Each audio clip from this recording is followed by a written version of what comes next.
মনে করি না বিএনপি এটাকে লঙ্ঘন করতে চায়, কিন্তু একটার পর একটা প্যাচ তৈরি করছেন। আপনারা অঙ্গীকার করেছেন 31তম অঙ্গীকার, সেখানে বলেছিলেন কোন দলীয়করণ হবে না। সেখানে আপনারা বলেছিলেন আপনাদের নির্বাচনী প্রতিশ্রুতিতে স্থানীয় সরকার ব্যবস্থায় আপনারা নিরপেক্ষ নির্বাচনের মধ্য দিয়ে করবেন, কোন প্রশাসক নিয়োগ দিবেন না। এখন প্রত্যেকটা জায়গায় আপনারা প্রশাসক বসাচ্ছেন। তাহলে আপনাদের কথা এবং কাজের কি মিল আছে? আমরা কিন্তু আগেও আশঙ্কা করেছিলাম ক্ষমতায় গেলে আপনারা ভুলে যাবেন শেখ হাসিনার সাথে আমাদের কিসের দ্বন্দ্ব ছিল, শেখ হাসিনার সাথে আমাদের রাজনৈতিক লড়াই কি নিয়ে হয়েছিল, স্বাধীনতা, গণতন্ত্র এবং অধিকারের। সেই জন্য আমরা রাষ্ট্রকে, জনগণকে, নাগরিককে দুই ভাগে ভাগ করেছিলাম। আমরা স্লোগান তুলেছিলাম ক্ষমতা না জনতা, জনগণ বলেছিল জনতা। আজকে সেই স্লোগান আবার দিতে চাই, ক্ষমতা না জনতা, ক্ষমতা না জনতা।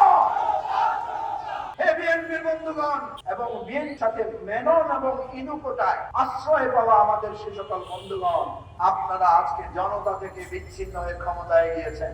আমরা ভেবেছিলাম আপনারা জনতার পক্ষ থেকে ক্ষমতায় গিয়ে, আমরা আশঙ্কা করছি, লক্ষ্য করছি, একের পর এক অনুভব করছি আপনারা ক্রমশ ক্ষমতার মোহে আচ্ছন্ন হয়ে যাচ্ছেন, জনতার কথা ভুলে যাচ্ছেন, আবু সাইদের রক্ত ভুলে যাচ্ছেন, মুগ্ধর করে খাওয়া ওই পানি পানির আত্মচিৎকার ভুলে যাচ্ছেন।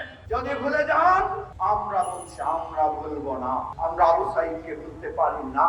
আবু সাইদ এই প্রসারিত বক্ষের ওই রক্তের ফোঁটা ভুলতে পারি না, যেমনি ভাবে ভুলতে পারি না মুক্তিযুদ্ধের শহীদদেরকে, যেমনি ভাবে ভুলতে পারি না ভাষা আন্দোলনের সালাম ডক্টর রফিক জব্বারকে।